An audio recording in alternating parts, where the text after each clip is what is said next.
अस्सलाम वालेकुम। और दोस्तों, क्या हाल चाल है? ठीक ठाक हो? उम्मीद करता हूँ खैरियत से होंगे इंशाल्लाह। तो दोस्तों, जो हमारे मेरठ के जुनैद भाई थे, अल्लाह उनकी मगफिरत करे। बेचारे को फांसी की सज़ा हुई है। यहाँ पर कुछ फंसाया गया था बेचारे को, अल्लाह खैर करे इंशाल्लाह। तो मेरे भाई जो सऊदी अरब में हैं, हमारे अजनबी भाई हैं, तो बहुत एहतियात करें, बहुत ध्यान रखें। कोई भी सामान किसी को भी दे कि फलानी जगह पे पहुंचा दे, ये एड्रेस है वो एड्रेस है, तो मेरे भाई जब तक पूरी तहकीक ना कर लो कोई भी सामान नहीं उठाओ। हमारे भी घर वाले वहाँ पे इंतजार करते होते हैं। अल्लाह ना करे कुछ ऐसा हो जाए जिसकी वजह से बहुत मुसीबत में पड़ सकते हैं हम लोग। तो मैं ये वीडियो लगा रहा हूँ, आप वीडियो देखिए इंशाल्लाह। अल्लाह से दुआ भी कीजिए बेचारे के लिए कि अल्लाह खैर करे, कि अभी मदद करे अल्लाह बेचारे जुनैद भाई की। तो ये वीडियो देखिए इंशाल्लाह, उसके बाद में बात करेंगे इंशाल्लाह। दोस्तों, सोशल मीडिया के जरिए से आपने सऊदी अरब की एक खबर तो जरूर देखी और सुनी होगी।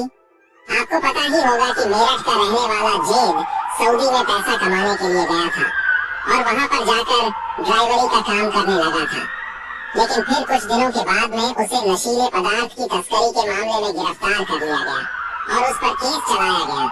लेकिन अब जाकर सऊदी कोर्ट ने जेद को मौत की सजा का फैसला सुना दिया है। यानी कि कुछ दिनों के बाद में जेद को सऊदी अरब में सर कलम कर दिया जाएगा। आज की इस वीडियो में हम आपको इसकी पूरी सच्चाई जेद की जुबानी ही बताने वाले हैं।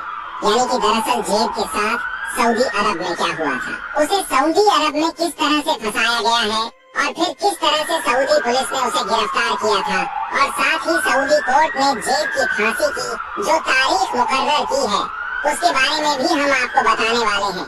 पूरा वीडियो देखकर यकीनन आपकी भी आंखों में आंसू आ जाएंगे। इसलिए आज का ये वीडियो आप सभी के लिए बहुत खास है।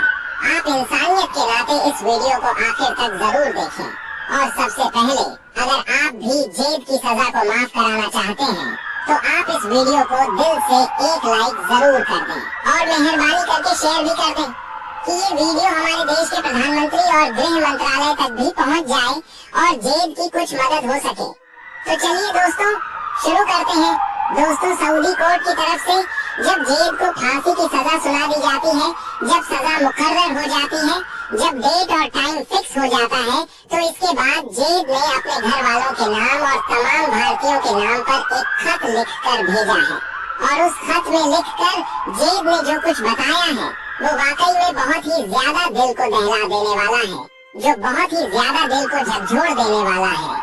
लिहाजा आप इस वीडियो को बगैर स्किप किए आखिर तक गौर से जरूर देखना। दोस्तों, जेद ने अपने खत में लिखा कि मेरा नाम जेद जुनैद है। आज सऊदी अरब के जद्दा शहर में मेरी मौत की तारीख फिक्स हो गई है।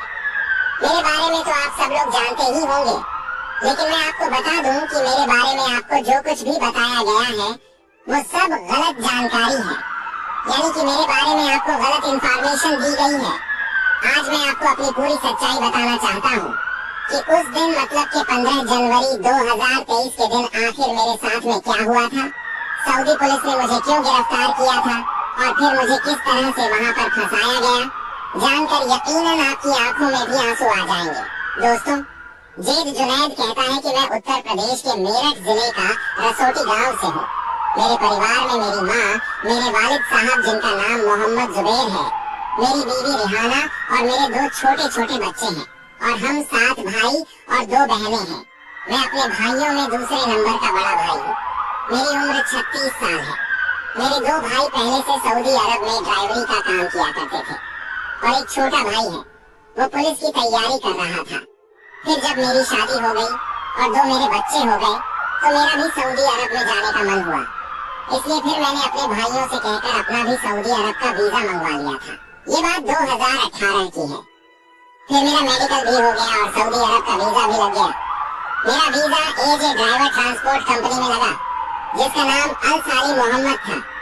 उसमें 25,000 तनख्वाह की एवज में मैं नौकरी करने लगा।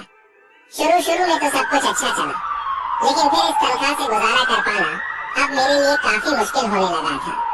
इसलिए फिर मैंने उस ट्रांसपोर्ट कंपनी से रिजाइन दे दिया और दूसरी कंपनी में जाकर शिफ्ट हो गया जिसका नाम अल जफर कंपनी था।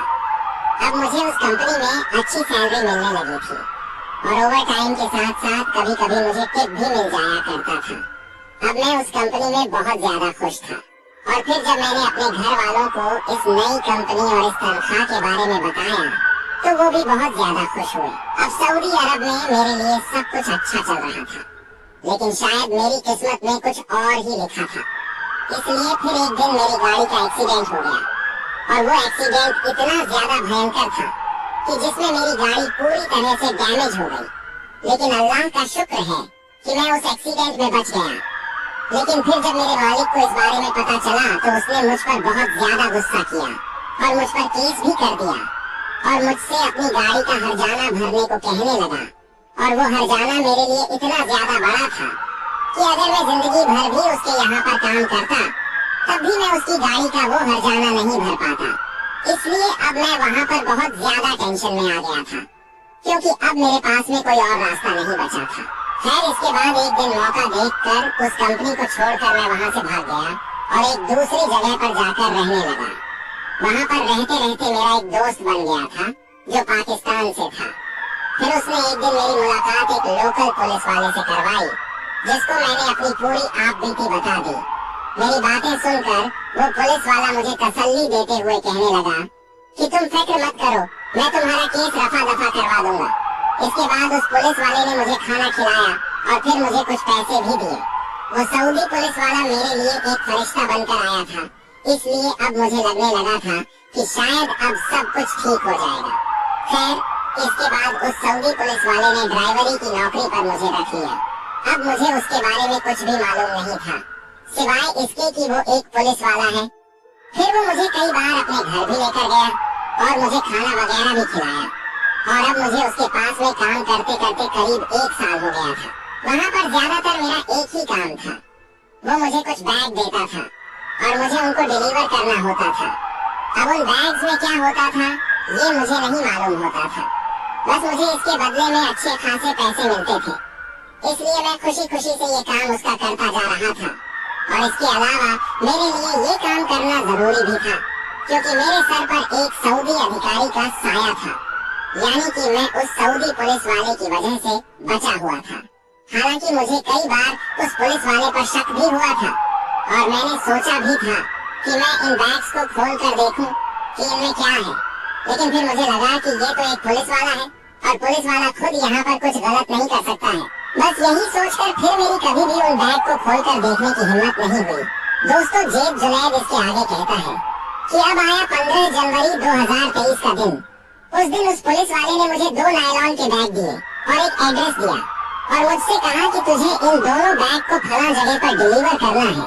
इसके बाद में उन बैग्स को लेकर घर से रवाना हो गया। अभी मैं घर से कुछ ही किलोमीटर चला था कि मैंने देखा कि बहुत सारी पुलिस की गाड़ियां मेरे पीछे लगी हुई हैं।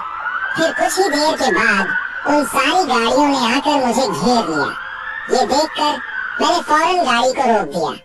मैं समझ चुका था कि पहले वाली कंपनी में जो मेरी गाड़ी का एक्सीडेंट हुआ था, उसी केस की वजह से मुझे पकड़ा जा रहा है। फिर मुझे उन पुलिस वालों ने गाड़ी से बाहर निकाला और मेरी जेब की चेकिंग करनी शुरू कर दी।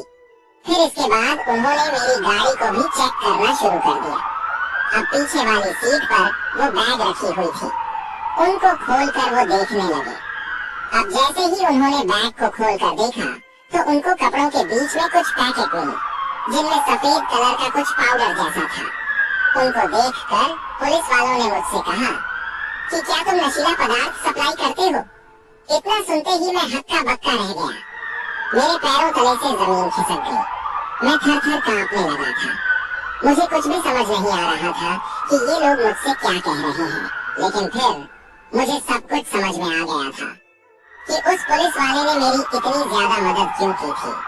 वो मेरे लिए कोई फरिश्ता नहीं, बल्कि वो मेरे लिए मौत बनकर आया था। फिर मैंने उन पुलिस वालों को बताया कि इसमें मेरी कोई गलती नहीं है। मैं तो ड्राइवरी का काम करता हूँ। मेरे मालिक ने ये सब कुछ गाड़ी में रखा है और मुझे वहाँ तक पहुँचाने को बोला है। खैर, इसके बाद पुलिस वालों ने मुझे भी गिरफ्तार कर लिया और उस सऊदी पुलिस वाले को भी पकड़ कर ले आए। लेकिन फिर उस सऊदी पुलिस वाले ने ये बयान दे दिया कि ये मेरे यहाँ पर सिर्फ ड्राइवरी की नौकरी करता है। अब ये बाहर जाकर गाड़ी में क्या क्या सप्लाई करता है ये मुझे नहीं मालूम होता है। अब इतना बोलकर वो पुलिस वाला तो पीछे हट गया। और दूसरी बात, यहाँ पर सऊदी में ये कानून भी है कि यहाँ पर अरबी के बयान को ज्यादा सच मानते हैं, इसलिए उन्हें यहाँ पर सजा नहीं होती है। इसलिए फिर वो सऊदी पुलिस वाला तो जमानत पर छूट गया और मुझे और मेरे उस पाकिस्तानी दोस्त को उसने फंसा दिया। इसके बाद हम दोनों को जद्दा के सेंट्रल जेल में बंद कर दिया गया। फिर मुझे जेल में रहते हुए मालूम चला कि मैं जिस नशीली चीज को लेकर जा रहा था वो एक बैग में करीब 400 ग्राम के आसपास थी और दूसरे बैग में करीब 300 ग्राम के आसपास थी, जो बहुत ही ज्यादा खतरनाक नशा था जिसकी कीमत बहुत ज्यादा थी। मगर हमारे साथ में धोखा हुआ था। बस मेरी वहाँ पर सिर्फ इतनी सी गलती थी कि वो पुलिस वाला मुझे मेहनत से ज्यादा पैसा दे रहा था। तो मैं समझा क्यों नहीं, मैंने कभी ये क्यों नहीं सोचा कि इतना ज्यादा पैसा वो मुझे क्यों दे रहा है। बस पैसों के लिए मैं उसका हर तरह का काम करता रहा। यही मेरी गलती हो गई दोस्तों। जेद जुनैद कहता है कि फिर हमारा केस चलता रहा। अब करीब कुछ दिन पहले यानी कि 3 दिसंबर 2024 के दिन हमें मौत की सजा सुना दी गई। मौत की सजा सुनकर मैं कांपने लगा। मैं अपने कदम भी जमीन पर नहीं रख पा रहा था। इसके बाद यहाँ से मेरे घर वालों के नाम एक लेटर भेजा गया जिसमें बताया गया कि आपके बेटे को सऊदी अरब में नशीली चीज की तस्करी के मामले में मौत की सजा सुनाई गई है। अब अगर आप चाहें तो जल्द से जल्द नई दिल्ली में मौजूद सऊदी शाही दूतावास में जाकर किंग सलमान बिन अब्दुल अजीज के नाम पर दया याचिका कर सकते हैं। लेटर को पढ़कर मेरे घर वालों की हालत बहुत ज्यादा खराब हो गई। उन सब का रो रो कर बुरा हाल होने लगा। अब मैं ये खत आप सब भारतीयों के नाम लिख रहा हूँ और आपको बता रहा हूँ कि आप हमेशा याद रखना, आप भले ही कम कमा लेना लेकिन कभी भी अपने घर को छोड़कर के विदेश में मत जाना। अब घर में मेरी बीवी है, मेरे छोटे छोटे बच्चे हैं, उनका रो रो कर बुरा हाल हो रहा है और मेरे घर वाले चाहकर भी मेरी मदद नहीं कर पा रही है। बस वो रोए जा रही है और मेरे मरने का इंतजार कर रहे हैं। सच में दोस्तों, जेद जुनैद की ये दर्द भरी कहानी सुनकर रोना आ गया।